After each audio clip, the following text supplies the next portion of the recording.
Kapan sebuah usaha butuh struktur organisasi?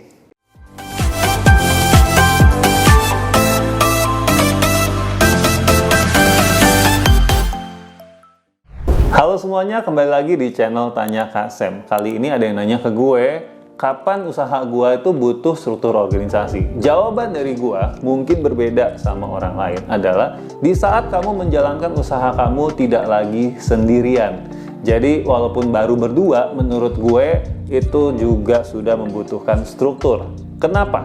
Karena sebetulnya struktur organisasi itu adalah menggambarkan fungsi yang harus dijalankan di perusahaan atau di organisasi kamu. Kalau kita nggak jelas ada fungsi apa yang harus dijalankan, nah bisa jadi nanti perusahaannya jadi nggak balance.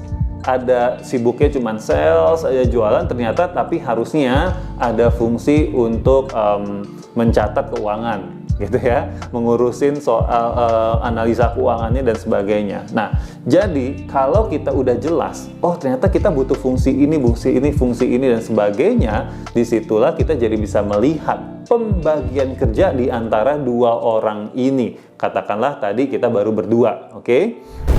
Fungsi ini sendiri juga bisa kita analisa atau kita buat kalau kita sudah memahami bisnis proses di usaha kita. Ya, contoh kalau kita punya usaha misalnya jualan makanan, paling gampang ya, misalnya jual makanan.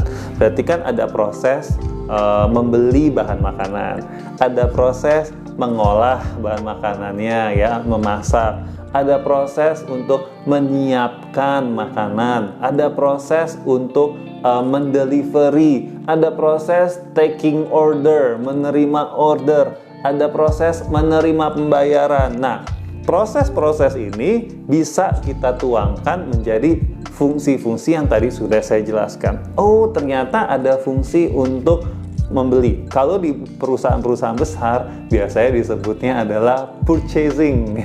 Keren ya. Terus ada lagi fungsi untuk mengolah. Nah, kalau di perusahaan-perusahaan biasanya disebutnya adalah operation gitu kan, atau produk ya. Bisa pokoknya intinya menghasilkan produk dan sebagainya. Nah, jadi dengan kita tahu bisnis proses, kita tahu fungsi-fungsi yang harus kita jalankan, maka kita tahu pembagian kerja antar tim kita walaupun kita baru berdua saja. Selain untuk mengetahui pembagian kerja, dengan adanya struktur kita juga bisa melatih profesionalisme dalam hal accountability.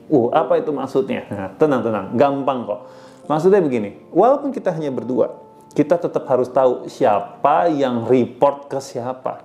Tetap ada hierarki supaya kita punya accountability. Jadi artinya kalau saya harus report ke partner saya, maka artinya saya bertanggung jawab terhadap pekerjaan itu dan saya harus bisa mempertanggungjawabkannya ke partner saya. Lalu yang partner ini reportnya kemana gitu ya? Reportnya adalah ke shareholders.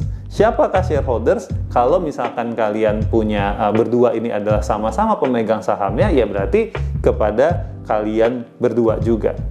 Kok aneh sih rasanya? Enggak. Ini hanya bayangkan adalah kalian pakai topi yang berbeda-beda. Ketika kita kerja sehari-hari, dengan adanya struktur, maka saya pakai topi misalkan sebagai CEO. Ya. Tapi di tim kita atau teman kita sedang pakai topi misalkan dia sebagai operation. Oke. Nah, misalkan di akhir tahun kita rapat mengevaluasi hasil usaha kita. Maka kita sedang pakai topi apa? Kita sedang pakai topi shareholders misalnya. Ya, atau pakai topi CEO sedang mempresentasikan kepada shareholders. Bahkan kita pun juga bisa merangkap jabatan. Kan masih berdua nih, masih sedikit. Oke. Jadi contoh kita ada CEO, kita ada fungsi sales, kita ada fungsi operation. Nah, yang jadi CEO sama yang jadi operation itu satu orang, nggak apa-apa juga. Tetapi kita bisa pakai topi yang berbeda-beda. Ketika saya misalkan lagi pakai topi operation, saya bisa ngobrol sama teman saya tapi pakai topi operation. Jadi dia nggak perlu melihat saya sebagai CEO dulu karena saya sedang pakai topi operation. Ini contohnya.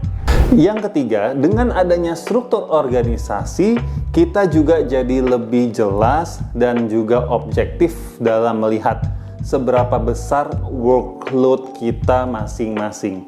Karena saya juga banyak menjumpai ada orang yang berbisnis bareng, baru 2 orang nih padahal, tapi udah mulai kesel-keselan satu sama lain karena dia merasa kerjaan gue lebih banyak daripada kerjaan dia.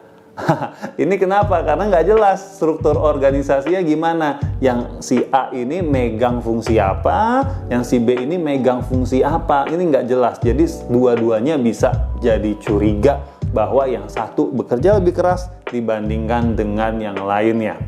Kesimpulannya, kapan sebuah usaha harus mempunyai struktur organisasi?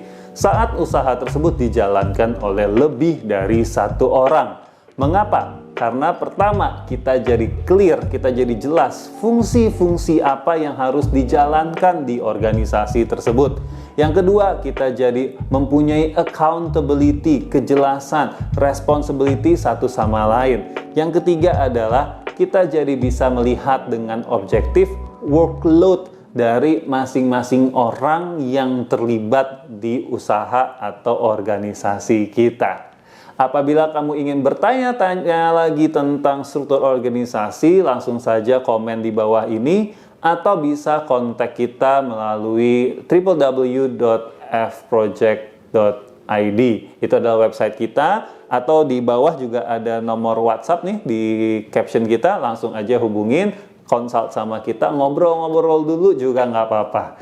Dan supaya bisa belajar bareng-bareng tentang HR, leadership, growth mindset, jangan lupa untuk subscribe Tanya Kak Sam. Follow IG saya juga boleh @samuelamarta atau follow IG perusahaan saya @fprojecthr. Thank you semuanya.